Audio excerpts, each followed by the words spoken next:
4 యుగాలకు 4 రూపాలుగా తాను అవతరిస్తానని ఆ పరమశివుడు ఎప్పుడో శివపురాణంలో ఆ భక్తులకు వివరించాడు. సత్యయుగంలో నవరత్నమయంగా, త్రేతాయుగంలో బంగారు రంగులో, ద్వాపర యుగంలో వెండి రూపంలో, ఈ కలియుగంలో రాతి రూపంలో భక్తులకు దర్శనమిస్తానని ఆ పరమేశ్వరుడు తనను నమ్మిన భక్తులకు ఎప్పుడో వివరించాడు. కేదార్ ఘాట్లో ఉన్న గౌరీ కేదారేశ్వర ఆలయం 2 ప్రధాన ఘాట్లకు మధ్యలో ఉంది.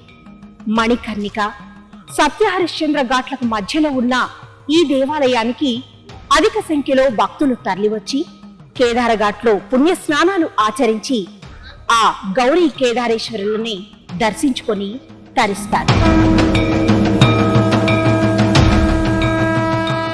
కాశీ క్షేత్రాన గౌరీ కేదారేశ్వరుడిగా ఇక్కడ కొలువై ఉన్న ఆ శివయ్యను దర్శించుకోవడం వలన భక్తులకు సకల శుభాలు, అష్టైశ్వర్యాలు చేకూరుతాయి. కాశీలోని పురాతన దేవాలయం ఈ కేదారేశ్వరుడి ఆలయం. వారణాసిని శివుని నివాసంగా భావిస్తారు. ఇక్కడ భోలా శంకరుడు వివిధ రూపాల్లో భక్తులకు దర్శనం కల్పిస్తున్నాడు. ఇందులో అత్యంత ముఖ్యమైన ఆలయం ఈ గౌరీ కేదారేశ్వరనాథుడి ఆలయం. గౌరీ కేదారేశ్వరనాథ ఆలయంతో పాటు కాశీ విశ్వనాథుడు, మృత్యుంజయుడు, కాలభైరవుడు, శ్రీ తిలభండేశ్వర దేవాలయం ఈ కాశీ క్షేత్రాన వివిధ ప్రాంతాల్లో కొలువై ఆ భక్తులకు పుణ్యాన్ని, భక్తిని ప్రసాదిస్తున్నాయి. ఈ శివాలయాలతో పాటు గౌరీ కేదారేశ్వరనాథ్ ఆలయం అధిక రెట్లు పుణ్యాన్ని అందించే మహాపుణ్య ఆలయం.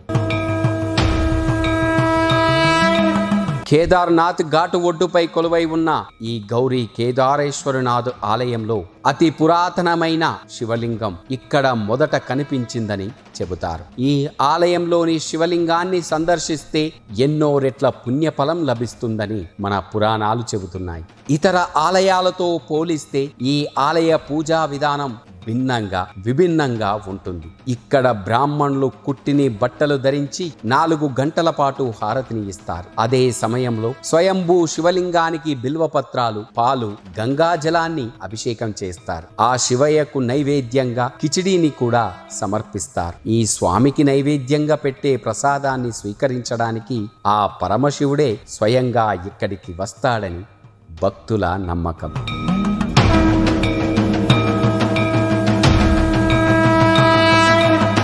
గౌరీ కేదారేశ్వర స్వామి ఆలయంలో ప్రధాన అర్చకులుగా తమ సేవలు అందిస్తున్న ధూళిపాక నారాయణ శాస్త్రి గారి మాటల్లో ఇక్కడి విశిష్టత గురించి తెలుసుకుందాం. నమస్కారం అండి.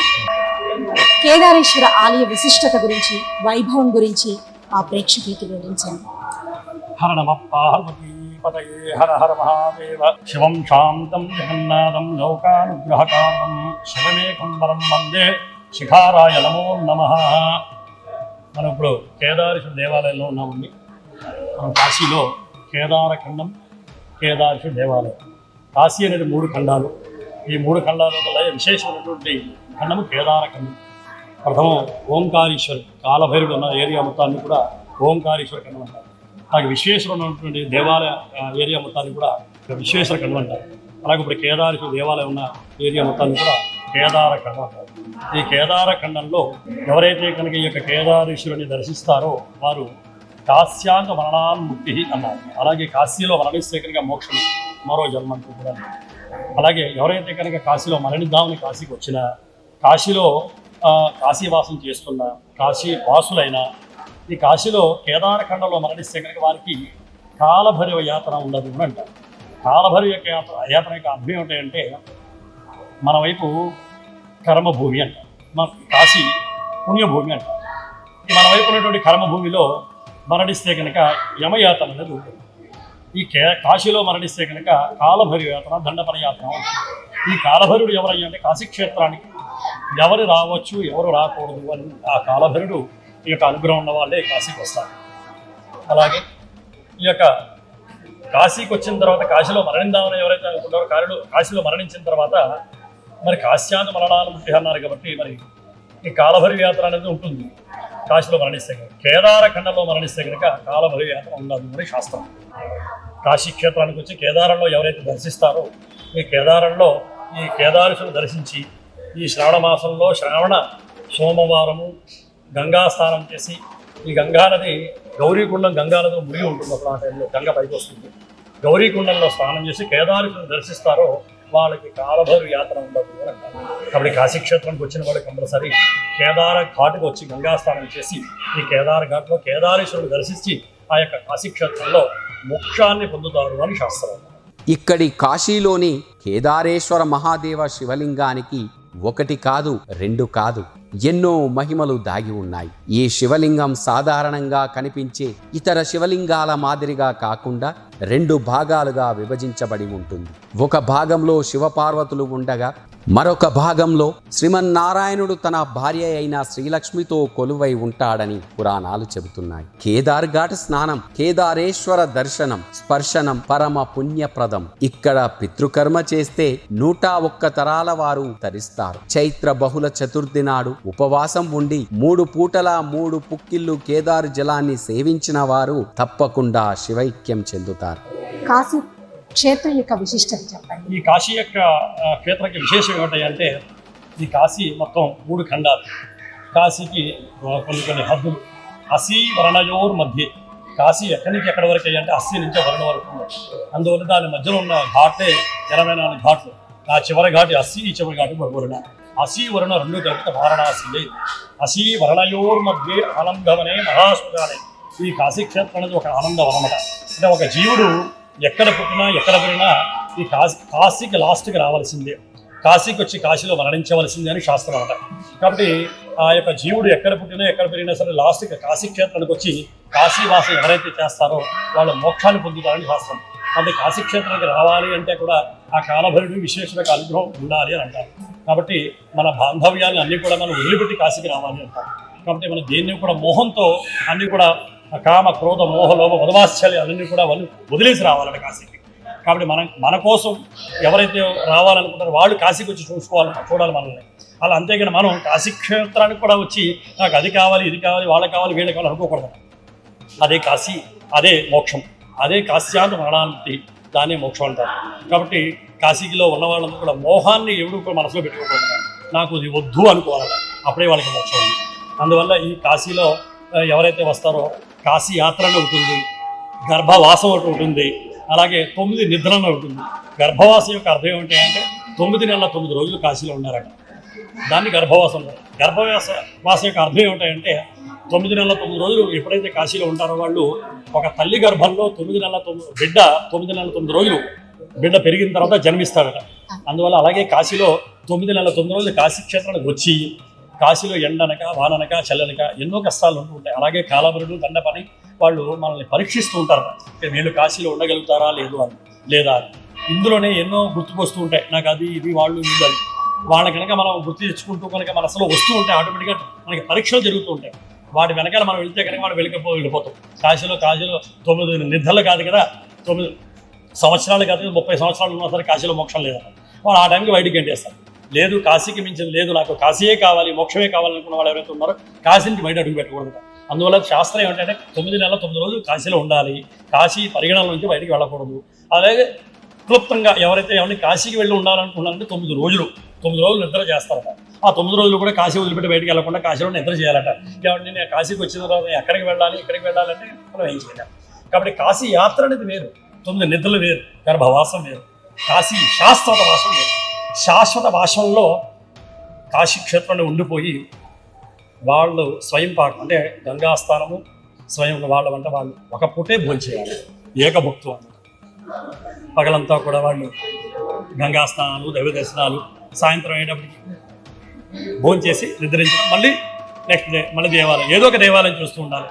అంతేగాని సత్రం భోజనం మండల నిద్ర పనికిరాదు శాస్త్రం. కాశీ పట్టణానికి అనేక వేల సంవత్సరాల చరిత్ర దాగి ఉంది. వాటన్నిటికీ ఆధారాలు కూడా ఉన్నాయి. సృష్టి కన్నా ముందు నుంచి ఇక్కడ కాశీ ఏర్పడింది.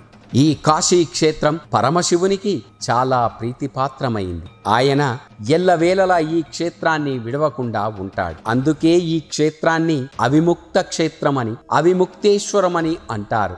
బ్రహ్మచే సృష్టించబడిన దేవతలందరూ మహాశివుని సేవించుటకు ఈ కాశీ క్షేత్రంలో నివసిస్తూ ఉంటారు. ప్రళయ కాలంలో బ్రహ్మదేవుడి సృష్టి సమస్తం నాశనమవుతుంది, కానీ ఈ కాశీ క్షేత్రానికి ఎలాంటి ఇబ్బంది ఉండదు. కారణం, ఇది బ్రహ్మదేవుని సృష్టి కాదు, దీని సృష్టికర్త సాక్షాత్తు ఆ పరమశివుడు. సకల దేవతా నిలయమైన కాశీ ఎంత పుణ్యక్షేత్రమో, దాని మహత్యం ఎంత గొప్పదో ఇక్కడికి వచ్చి ఆ పరమేశ్వరుడిని దర్శించిన భక్తులకు ఇట్టే తెలిసిపోతుంది. కాశీలో అనేక దేవతలు, ఋషులు, ఇంకెందరో మహనీయులు తాము పూజ తపస్సు చేసుకోవడం కోసం ఇక్కడ శివలింగాలను ప్రతిష్ఠించారు. అలాంటి శివలింగాలు కాశీ క్షేత్రంలో ఎన్నో ఉన్నాయి. అందుకే ప్రతి హిందువు తమ జన్మలో ఒక్కసారైనా ఈ కాశీ క్షేత్రాన్ని దర్శించుకోవాలంటారు. కొందరైతే తమ అంతిమ శ్వాస అక్కడే విడవాలని కూడా అనుకుంటారు, తపన పడతారు కూడా.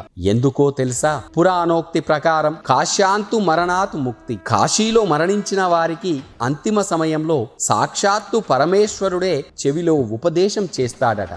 దీనితో వారికి పునర్జన్మ లేకుండా మోక్షం లభిస్తుందట. కాశీ పుణ్యక్షేత్రంలో కాశీ విశ్వేశ్వరుడుగా కొలువై ఉన్న మహాశివుణ్ణి దర్శించుకొని ఇక్కడి కేదారనాథ్ ఘాట్ ఒడ్డున కొలువై ఉన్న గౌరీ కేదారేశ్వరనాథ్ స్వామి వారిని మనందరం దర్శించుకుందాం. సకల శుభాలను పొందుదాం. నమస్తే అండి. నమస్తే. మీ పేరు? నా పేరు సులోచనబాయి అండి. సులోచనబాయి. ఎక్కడి నుంచి వచ్చారు మీరు? మేము శ్రీహరికట్ట నుంచి వచ్చాము. ఓకే. ఇక్కడే 15 సంవత్సరాల నుంచి ఉన్నాము. ఇక్కడికి వచ్చి ఉండాలని ఎందుకు మీకు ఆ సంకల్పం కలిగింది? నాకు 2 కాళ్ళు ఆపరేషన్ చేసుకునేటప్పుడు జ్యోతిర్లింగం కనబడింది, కానీ అది జ్యోతిర్లింగం అని మాత్రం నాకు తెలియదు. సరే, మా వారు చాలా జ్యోతిర్లింగాలు చూశారు, కానీ పూర్తిగా చూడలేదు. అప్పటికి అడిగాను, నాకు ఏదైనా స్వప్న దర్శనం వచ్చిందంటే, ఇలా వచ్చిందండి, ఆపరేషన్ చేసుకోవాలా వద్దా అనుకుంటే నాకు ఇలా కనబడింది, ఏం చేయమంటారంటే, నేను కూడా చూడలేదువే అన్నారు. సరే, ఇలా దబ్బగా ఉంటుంది, పైన కొంచెం క్రాక్గా వచ్చి ఉన్నది అని చెప్పాను.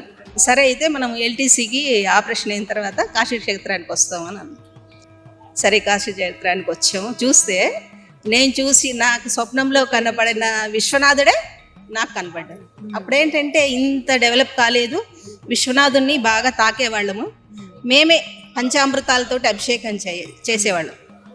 సరే, అర్లీ మార్నింగ్ లేసి ఆయన విశ్వనాథుడికి అభిషేకం చేయాలని చేస్తే మనకు మనిషినికి తాకితే ఎలా అనుభూతి కలుగుతుంది, అలా కనబడి నాకు ఒళ్ళంతా రోమచింతితమైంది. 2 కాళ్ళు ఆపరేషన్ చేసుకుంది. నాకేంటంటే అబ్బా, ఇంకేం నేను ఏమైనా చేయగలుగుతాను అంటే భక్తే. నేను అనే అహం ఎప్పుడు వచ్చిందో అప్పుడేమైందంటే దేవుడు మళ్ళీ నాకు 3 ఇచ్చాడు. స్పాండిలైటిస్ ఇచ్చాడు, సయాట్రికా ఇచ్చాడు, లో బ్యాక్ పెయిన్ ఇచ్చాడు. సరే, జపం చేసుకుంటూ ఉంటే అప్పుడు అనిపించింది, నేను అనే ఇక్కడ వచ్చి నువ్వు చేసే పని ఏంటి? ఇక్కడ వస్తే ఒక 5 సంవత్సరాలు ఉండలేకపోయేదాన్ని. లూజ్ మోషన్స్ అవ్వడము, ఉండలేకుండా ఎంత పర్ఫెక్ట్గా ఉన్నా కూడా ఇబ్బంది ఉండేది, నాకు తెలియట్లేదు. సరే, మళ్ళీ శ్రీహరికోటకి వెళ్ళి అక్కడ డాక్టర్ దగ్గర చెక్ చేస్తే ఏం లేవు, అన్నీ బాగానే ఉంది. అప్పుడు మా డాక్టర్ గారు అన్నారు, అమ్మా నువ్వు ఎలా విల్ పవర్ ఉంది కాబట్టి గంగానదిలో వదిలేయకపోయారా మీరు అని అన్నారు. ఫస్ట్లో ఫీల్ అయ్యాను, డాక్టర్ ఏమైనా తమాషా చేస్తున్నాడా అని అనుకున్నాను. కానీ ఆయన ముందర నేనేం బయటపడలేదు, నా మనసులో నా భావన అనుకున్నాను. సరే, జపం చేసుకుంటుంటే అప్పుడు నేను అనే అహాన్ని తీసేసేయి అని మనకు లెటర్స్లో వచ్చింది. సరే, అంత అదే, నువ్వు నడిపించేది నువ్వే, ఈ శ్వాస నీదే, నీ బిడ్డను నువ్వు గిచ్చుకుంటావా గిల్లుకుంటావా ఏం చేసుకుంటావో చేసుకో అంటే అప్పుడు నాకు ఇవి ఆపరేషన్ అమ్మ 99% గ్యారంటీ లేదన్నారు. బెడ్ రిటర్న్, ఇదైతే కోమా స్టేజ్ ఫెయిల్ అయిందండి. అసలు ఫస్ట్ ఇక్కడికి వచ్చినప్పుడు చేయి పట్టుకొని నడిపించేవాళ్ళమ్మ, కళ్ళు తిరుగుతూ ఉండేది.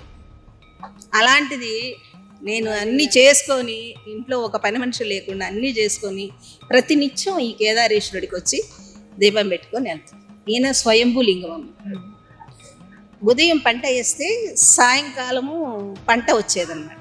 అప్పుడు అది వండుకొని తిని సగం భిక్షుకి దానం ఇస్తారు, సగం వాళ్ళు తింటారు. అలా ఇక్కడ జీవోదాస్ అనే ఈ కాశీపట్టణం రాజు అన్నమాట. అతను ఉదయం పంట వేసి సాయంకాలం జొన్న పంట కోసాడు, అన్నం వండాడు. వండి ఆ అన్నాన్ని కోసి చూసారా లోపల ఇలా సగం నీకు సగం నాకని ఇలా పెడతాడనమాట. సరే స్వామి అదే ఈ మూడు వేలతోటి ఫస్ట్ అది బంగారు లింగంగా అయిందమ్మ. సరే ఆయన ఏం చేశాడు, పోసిన తర్వాత స్వామి మీరు వెళ్ళి సంధ్యావందనం చేసుకురండి అన్నాడు. సరే ఆయన సంధ్యావందనం చేసుకుని వచ్చాడు స్వామి. ఈయన ఏం చేశాడంటే, స్వామి మీరు చూస్తాండి నేను కూడా సంధ్యావందనం చేసుకొని వస్తాను అని అంటాడు. సరే ఆయన వచ్చేలోగా అది లింగంలాగా అయిపోయింది. అప్పుడు ఆయన బాధపడతాడు జీవదాస్, స్వామి మీరని కనుక్కోకుండా ఇంత బాధపడుతున్నాను ఏంటంటే, అప్పుడు దివ్యవాణి పలుకుతుంది అనమాట.